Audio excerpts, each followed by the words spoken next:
कि पत्थर के जिगर वालों, गम में वो रवानी है, खुद राह बना लेगा बहता हुआ पानी। गरीब किसान का बच्चा स्कूलों में जाता है तो क से कबूतर, ख से खरहा और ग से गधा पढ़ाया जाता है। हाथ में कटोरा और पीठ पर बोरा।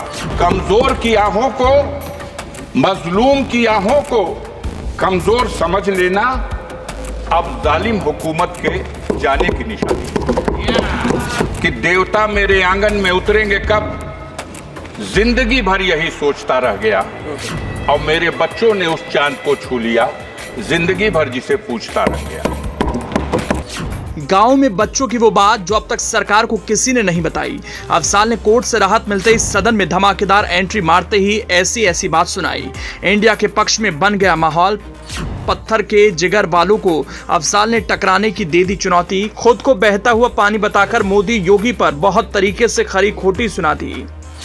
अफजाल की स्पीच में गांव वाले भारत में शिक्षा की तस्वीर कैसी है उसकी पूरी कहानी है, जिसे सुनेंगे तो अफजाल की वाहवाही करने से खुद को रोक नहीं पाएंगे।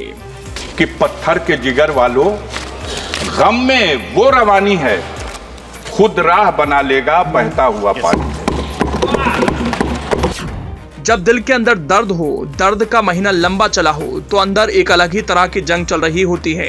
गाजीपुर से सपा सांसद अफजाल अंसारी को कोर्ट से जब राहत मिली, संसद में उन्होंने जैसे ही एंट्री मारी और जैसे उनकी स्पीच की बारी आई, उन्होंने मोदी सरकार को बता दिया उनके अंदर उनके लिए कितना गुस्सा है, वो कितने मोदी और योगी सरकार से खफा हैं। आकाश की ओर देखने वाले मोदी सरकार को जमीन की ओर देखने के लिए अफजाल अंसारी ने अपनी पूरी ताकत सदन में उत्तर से दक्षिण और पूर्व से पश्चिम के आए सांसदों के बीच अफजाल ने कभी शायरी, कभी दर्शन और कभी देसी अंदाज में ऐसे ताने मारे कि उनकी स्पीच वायरल हो रही। कि निर्धन हो या धनवान, सबको शिक्षा मिले समान। आज ये दुख का विषय है कि शिक्षा विभाग ने अनुदानों के लिए जो अपने बजट में प्राविधान किया है, उसमें यह अफसोसनाक स्थिति है कि SC, ST और OBC के लिए जहां बजट में वृद्धि करने की आवश्यकता थी, वहां उनके लिए निर्धारित बजट में भारी कटौती की गई है। अफजाल ने शुरुआत निर्धन हो या धनवान, सबकी समान शिक्षा की बात को कहकर की। फिर अफजाल ने भारत के एजुकेशन सिस्टम में कितने छेद हैं, सरकार के आने से कितने और छेद हुए, उन सब पर परत दर परत अफजाल अंसारी ने बात बताई। कि देवता मेरे आंगन में उतरेंगे कब, जिंदगी भर यही सोचता रह गया। और मेरे बच्चों ने उस चांद को छू लिया, जिंदगी भर जिसे पूछता रह गया। आज जब दुनिया शिक्षा के माध्यम से, टेक्नोलॉजी के माध्यम से, साइंस के माध्यम से अपनी उन्नति के शिखर पर पहुंच रही है, तब हमारे देश में शिक्षा में खास तौर से जो कमजोर वर्ग है, SC, ST है, OBC है, माइनॉरिटी के लोग हैं, इनके शिक्षा के प्रति जागरूक करने और बढ़ावा देने के उद्देश्य से बजट में बढ़ाकर प्राविधान किया जाना था, जिसमें बड़े पैमाने पर कटौती की गई। ये इस सरकार की दूषित मानसिकता का एक प्रमाण है। सुना आपने, अफजाल अंसारी कह रहे हैं देवता मेरे आंगन में उतरेंगे कब, जिंदगी भर यही सोचता रह गया। मेरे बच्चों ने उस चांद को छू लिया, जिंदगी भर जिसे पूछता रह गया। अफजाल ने बताया दलित और पिछड़े समाज के बीच मोदी सरकार के आने से शिक्षा के क्षेत्र में कितना प्रसार हुआ है, सरकार की फाइलों में होनहारों की तरक्की कितनी गुलाबी है, उसकी गाथा अपने शब्दों से बताई, उसमें कितनी सच्चाई है, अफजाल अंसारी ने उसे एक एक कर बता दिया। 21वीं सदी के भारत में यूपी के हाल के जरिए, बेहाल शिक्षा व्यवस्था की कहानी के जरिए अफजाल अंसारी ने बता दिया सरकार आप जो इतना गुमान कर रहे हैं, उस गुमान पर इतना इतराइए मत, क्योंकि हकीकत कुछ और है। जमीन की सच्चाई तो रुलाने वाली है। वैसे भी हमारे देश में विडंबना का विषय यह है कि दोहरी शिक्षा नीति लागू है। एक तरफ वो शिक्षा जो सरकारी स्कूलों के माध्यम से गांव में रहने वाले गरीबों के लिए उपलब्ध है, जहां आज भी हाथ में कटोरा और पीठ पर बोरा गरीब किसान का बच्चा स्कूलों में जाता है तो क से कबूतर, ख से खरहा और ग से गधा पढ़ाया जाता है।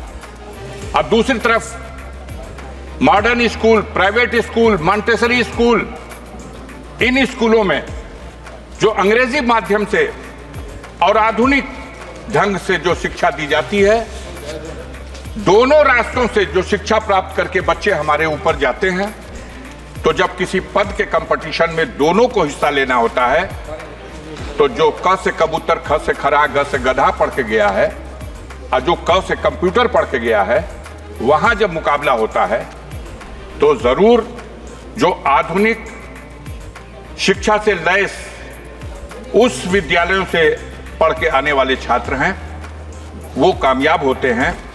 और सरकार की तरफ से जो अपने देश की जनता के लिए, गरीबों के लिए, मजदूरों के लिए, गांव में रहने वाले लोगों के लिए जो शिक्षा का प्रबंध है, उस शिक्षा को ग्रहण करके जो लोग ऊपर पहुंचते हैं तो उनकी बुनियाद कमजोर हो जाती है। देखने की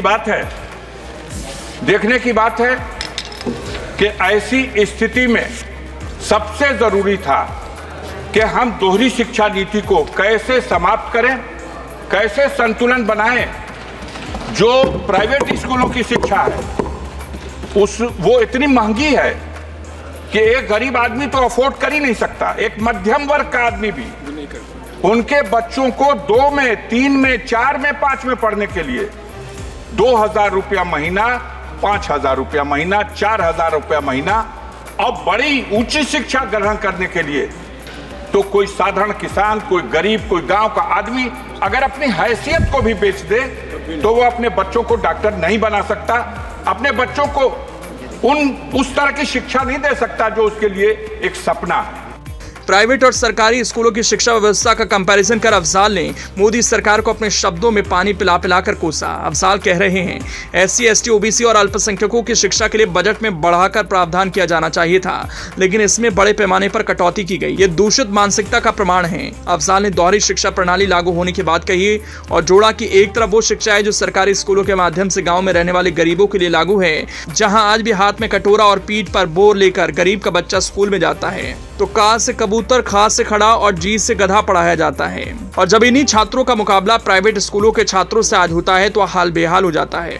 अफजाल ने बहुत कुछ मोदी सरकार से कहा। अफजाल अंसारी ने एक शायरी पढ़ी, देवता मेरे आंगन में उतरेंगे कब, जिंदगी भर यही सोचता रह गया, और मेरे बच्चों ने उस चांद को छू लिया, जिंदगी भर जिसे पूछता रह गया। पंक्तियां भी सुनाई कि देवता मेरे आंगन में उतरेंगे कब, जिंदगी भर यही सोचता रह गया, और मेरे बच्चों ने उस चांद को छू लिया, जिंदगी भर जिसे पूछता रह गया।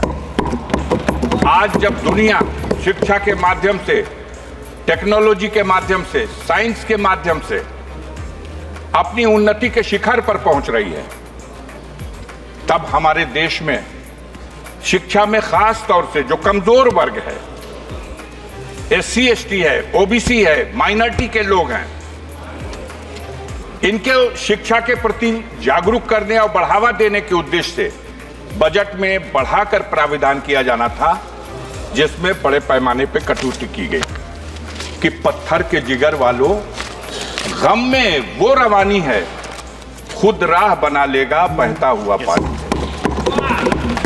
और कमजोर की आहों को, मजलूम की आहों को कमजोर समझ लेना अब जालिम हुकूमत के जाने की निशानी है। यहाँ ये पंक्तियां ये बताने के लिए काफी हैं कि गांव की जमीन पर शिक्षा व्यवस्था अफजाल अंसारी की नजरों में कैसी है। ठेठ देसी अंदाज में उन्होंने बताया। अब उनकी स्पीच वायरल हो रही है, जिसकी भी नजर पड़ रही उसकी जुबान पर यही बात आई। अफजाल ने गजब का बोला है।